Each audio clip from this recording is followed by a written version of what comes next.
to Let's Talk Leadership podcast. My name's Ellie Greening. And my name's Sandra Patel-Stewart. On this podcast, we will be interviewing some of the UK's greatest tech leaders. We'll be discussing war stories, battle scars, and their learnings from their journeys. Hopefully, you will pick up some great tips, learn from others' experiences, and have a good laugh along the way.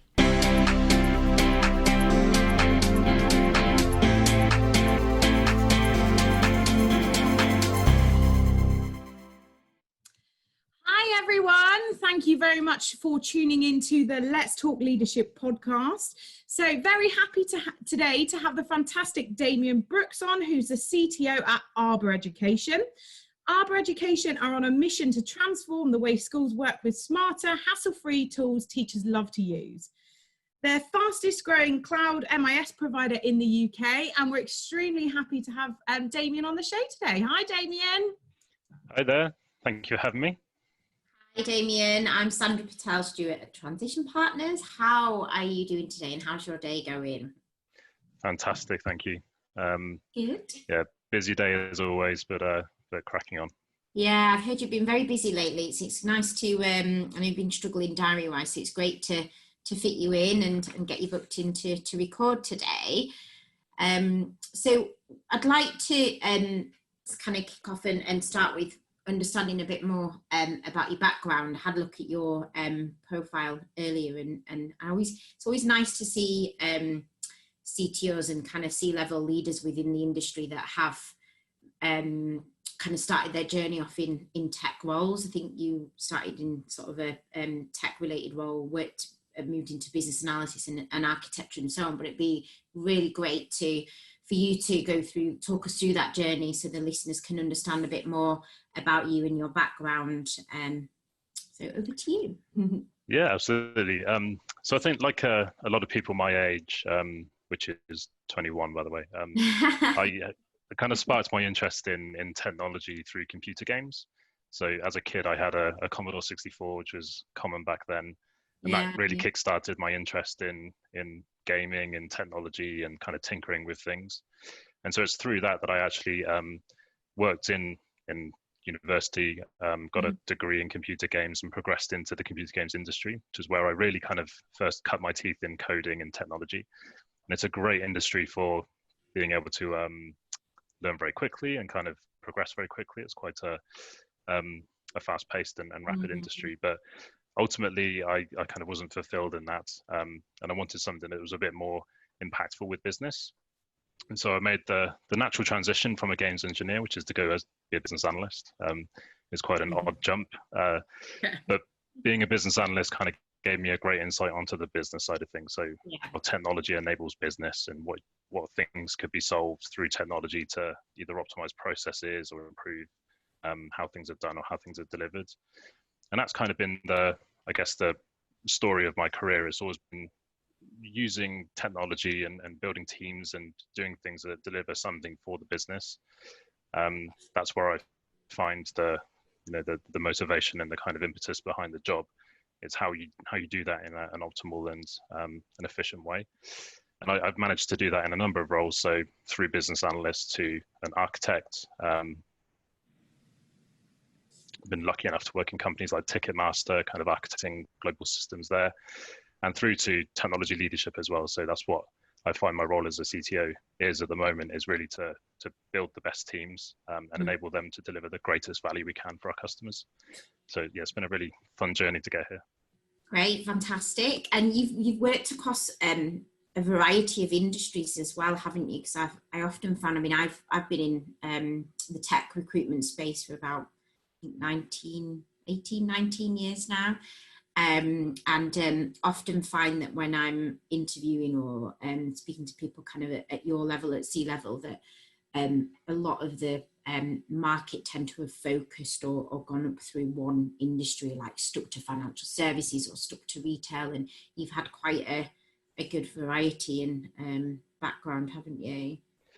Yeah, I think I'm fortunate to have been able to do that. I've moved from e-commerce through fintech and investment banking. Obviously, games are back there somewhere as well, and now in edtech.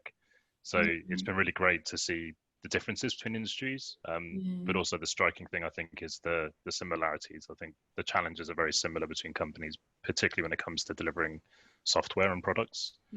And I think having that experience and that view has kind of helped me realize what those commonalities are and the best ways to address them. Do you think that's helped you progress quicker, or been one of the things that have kind of added towards that? I think so. I think being able to perhaps come with a different view, particularly when you're joining a new industry that perhaps is a bit more traditional or standard, bringing some newer ideas or things that other industries may take for granted has been a good skill to have. And just generally being able to apply a different lens to the problems that I face. I think it definitely gives, it gives an ability really to, I guess, have a better backpack full of skills and tricks that you can pull on and adapt to certain situations. So I do think it's useful to have that kind of broad experience. Yeah, definitely. You've certainly got that proven background, haven't you, to show that you can adapt in any environment, industry, and to any kind of culture and style, which is amazing. So on that note, obviously you've got a number of years, a good solid background from a leadership point of view. It'd be really interesting to find out more about your leadership style and how your what your personal view of your leadership style is, but also how you think your teams would describe your leadership style. Yeah, sure. So I think I always strive to be an inspiring leader. I think that's something that's hard to quantify and perhaps difficult to achieve. But I think you recognize the results when you're doing that by seeing similar actions in your team and being able to kind of identify the kind of performance that you'd like to see in yourself. Broadly, though, I try to be a very collaborative and trusting leader. I think one thing I learned a long time ago, which I've kind of taken to heart, is try not to be the smartest person in the room and don't hire people like yourself. I really appreciate the diversity in thought and approach that a diverse team can bring. It's quite a difficult one, that though, isn't it? Because you do always naturally look for similar qualities, don't you, when you're interviewing? Yeah, it really is. And a lot of that comes down to personality as well. I think naturally you're kind of drawn to a personality that's similar to yourself. Yeah. So being quite disciplined and having good rigor in your hiring process as well. Don't be the only person in the hiring process. I think that's an obvious thing to do. Make sure there's room for as many people as appropriate to be part of that and have an opinion. But it really does pay dividends. I think if I weren't to have realized that a long time ago and were to build teams that were a bit more traditional and a bit more kind of just one mindset, you would lose a lot of that outside thinking and innovative attitude that I'd like to kind of grow in the teams. So I think that's what I really look for. And as a leader, I see my position as just enabling that. I'm there to build a team, to set a direction and a clear vision, and then entrust them to solve the challenges that are brought up. So yeah, it's, hopefully that's what they would say, something along those lines anyway. I think it's interesting there you said about your interview process and making sure there's lots of rigor to it. I've had lots of conversations lately about hiring tech teams and the strategy for that. Have you got any, I guess, tips or anything that you use at the moment that you think particularly stands out? I know I've had a few grumbles lately about the likes of Codility and Tech Test, and then people singing the praises of pair programming, which to me seems like the best way to be able to do a tech test. But then someone else said to me, wow, that puts a lot of pressure on the developer at the time. And there's so many things, isn't there? So many different ways. How do you go about that at Arbor, and what do you recommend? Yeah, so that's something I've really kind of focused on a lot, particularly since I've been in a leadership position. It's such an important part of the role to have a good hiring process. I think that extends to failed candidates as well. You want the best hiring process, regardless of whether they're successful or not. That impacts your brand and how people view you. Yeah. I can see in joining other teams where perhaps people make mistakes as they try and find what they see others doing and adapt that to what they're looking for. So the canonical example is how Google conduct their interviews. And everything Google does is seen, as an industry leading standard, and so it gets adapted. But actually, particularly for a company like ours, that really doesn't, those aren't the kinds of people we're looking for. We are a different company at a different stage, and we deliver different things. So I think being very conscious of the kind of person you want to hire and making a hiring process that calls out those qualities and gives you an opportunity for the candidate to show them. So half of the interview process is technical, but the other half is very strongly focused on culture and, what makes the person turn up for work every day. Why would they want to join a company like ours? Where does their personality align with how we work and how we get things done? So that's a really important thing that I think gets underplayed a lot. And I think that's really crucial, particularly when you want to build a cohesive team that are aligned on a mission.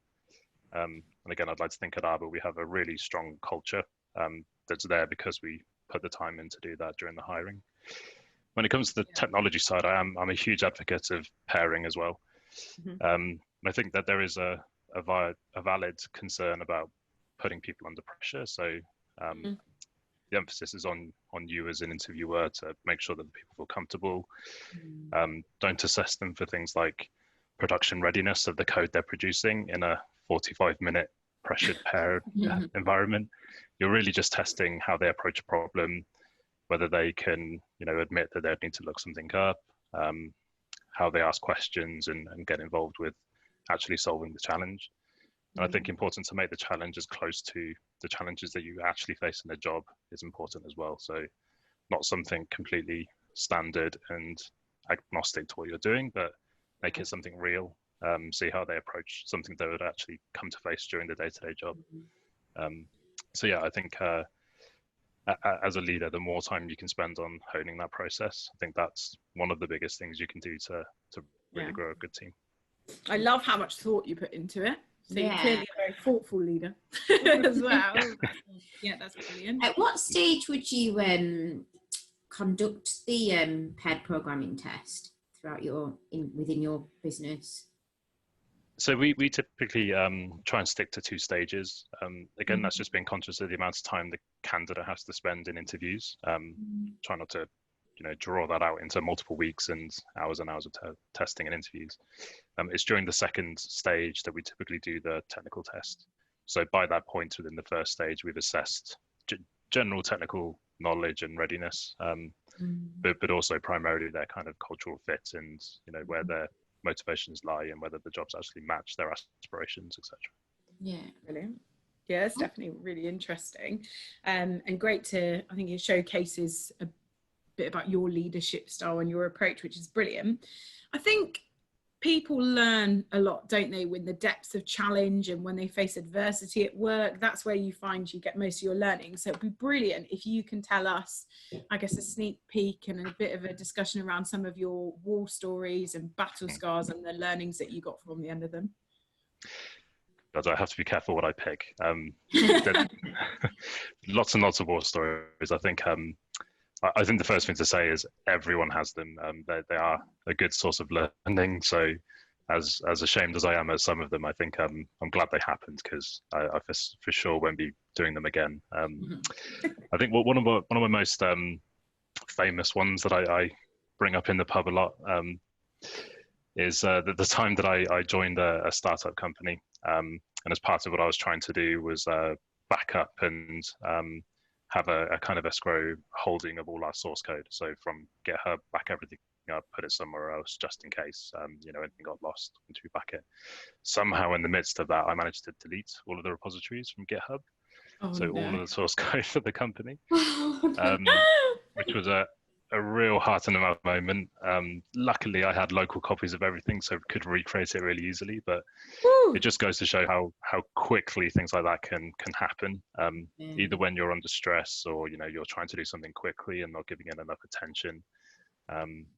It was that gives me palpitations just thinking about that. But it makes me nervous. There's lots of instances of I have lots of instances of things like that, and I think they always occur because it's never intentional. It's always out of a good place, but it's usually because either you're under pressure too much and not being given time to really think about what you're doing or approach it, or you're just trying to do too much at once, which is certainly the case when I did that. So yeah, I've certainly got some scars. What about from a leadership perspective? Has there been any specific scenarios that you can mention that that you learned along the way and that you'll be able to advise others on? Yeah, I think a fact of leadership is identifying poor performance. And it's not, I don't think there's anyone that enjoys that side of the job, but it's a critical part of it. I think certainly from my perspective, the thing I've learned is to enact that as quickly as possible. When you see a problem, you need to be on top of that, because that has the potential to become toxic and infect other team members and their morale and how they're doing things. So I think as well as building a great team, you really have to manage that and just be responsive to any issues you have around poor performance or people issues or whatever it might be that could affect someone's role. And so I have examples in the past where maybe I haven't done that as quickly as possible, and it has become a much bigger issue than it perhaps needed to be if it was just a conversation earlier. So that's something I pay a lot of attention to day to day, making sure that those are dealt with as quickly as possible. Nipped in the bud. Nipped in the bud, yeah. Exactly. It's one of those things, isn't it, where it's sometimes easier said than done, and hindsight, a wonderful thing, but like Ellie said, it's and you said yourself, it's these are the things that I'm sure every leader has made a mistake or two around once or twice in their life. It's just about how we learn from those and move forward. So we're really interested on that point. Like we said, is that you've obviously got a good, strong leadership background. You've come across as a very inspiring and engaging leader, where it's all about the people. I'm sure you've come up with some particularly challenging times, as most businesses and most CTOs in recent times. How are you currently motivating your teams, and how are you helping to keep them united? Obviously, we're not all being able to go into the office these days and socialize. How are you? What measures and things have you put in place to kind of crack that as a company? So we're very lucky at Arbor that we have a great people team that really help us in ensuring that we've got time to bring people together, particularly now. So we're putting a lot of effort into making room for things like socials or virtual coffees and beers, just kind of giving room for those conversations and catch-ups that would happen organically in the office that no one has an opportunity to do now. I think I saw one the other day. Were you dressed up as 70s? Yeah. And we do little dress-ups and things like that. It looked amazing. Yeah. Some of the team went all out as well. It's incredible. I didn't, and I felt really bad. It was literally 99% of the company had gone to huge effort to bring something 80s out and be on camera 80s. With it. Is that something that you've or your people team have specifically organised and booked into the diaries? Because I found has been part of transition partners that we've had. I mean, we do a Friday booze Zoom, and we try and do a few socials here and there, but I think over time we found it particularly difficult actually fitting it in. Even though we're at home and we don't have that commute anymore, and essentially we've got more time, we kind of don't. How have you kind of overcome those obstacles? I think there was a natural maybe people getting a little tired of the amount of quizzes that were happening via Zoom and virtual meetups and things like that. So I think balancing when they happen, making sure there's a good reason for them as well. So they're not necessarily just arbitrary. They might be done in conjunction with a product release or having a town hall or something like that. So it gives opportunity at the end of that to then extend into a social session. So it's about, I think part of that is we survey our staff a lot. So we understand, they give us huge amounts of feedback and what they like, what they want improved, how they're finding things. And that's always taken on board, and we adapt what we're doing for them as part of that. So we've been able to really strike the balance pretty well, I think, and that's certainly the feedback we've been getting. I think those virtual social sessions are just part of it as well. I think the other side of it is making sure that you're, as a business, communicating as much as possible to your employees. So we do weekly town halls now, where they are monthly. So at the beginning of the week, a shorter session just to say how things are going. People can raise questions to the CEO or any of the management team. And we make sure that people are still aligned and where they're still very clear on what we're doing and how we're performing at the moment. I think that, as well as eases, any concerns people have. It again is another opportunity for people to get together for something which isn't just turn up and talk. It's for a purpose. Yeah. So I think having things like that really help as well. The other thing we do, which is we've always done but has been quite helpful during this period, is having a buddy system. So people have another person in the company that isn't on their team that they talk to for anything really, whether they're navigating something in the company or wanting to know something about what their role is or something else. They have someone they can reach out to and have these kind of informal conversations. So it just again is another way of connecting people and giving them that opportunity.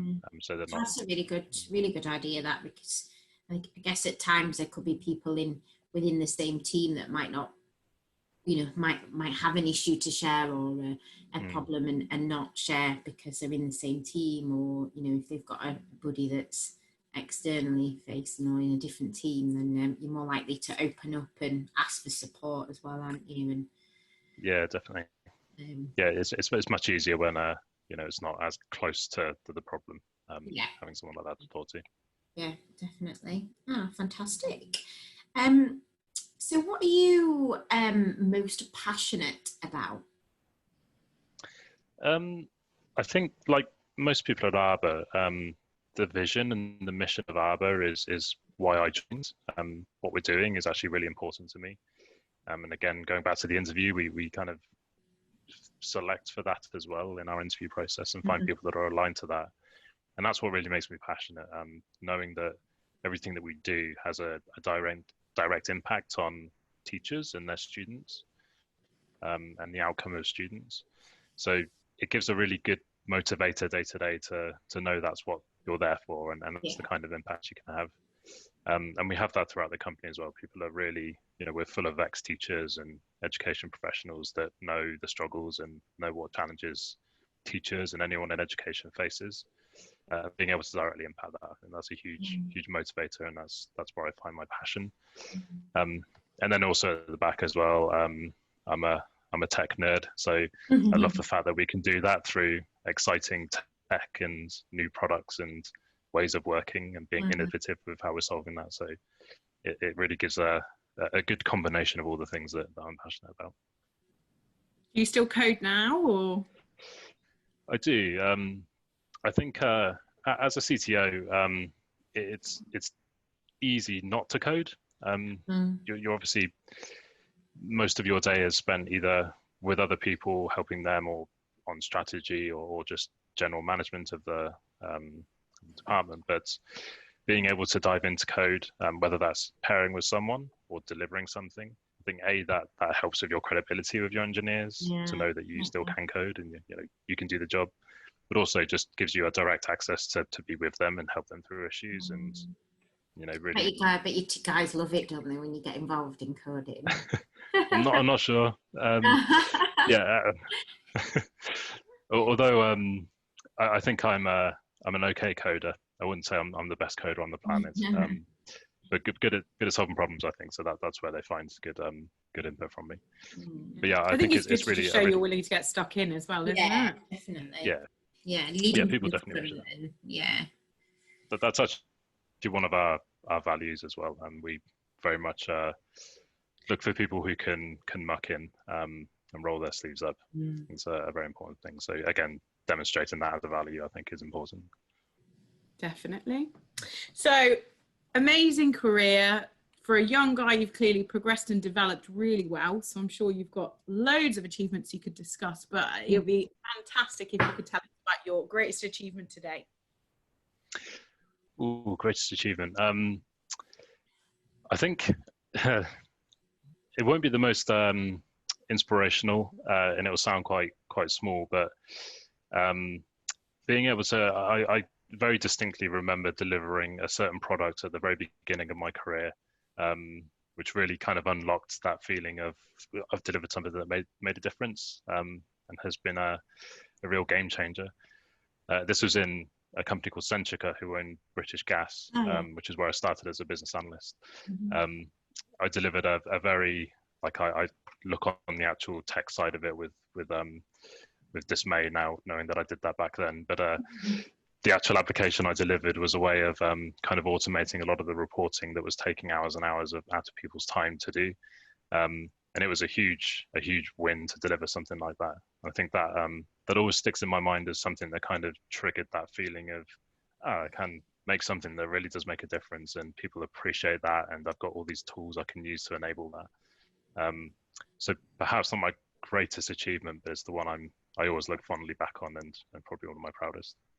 It probably lit the fire in the belly though, that's what you love doing. Yeah, and like you say, if you're helping the teams be more productive, that's fantastic. And you probably help them. They probably hate doing their reports. So. Absolutely.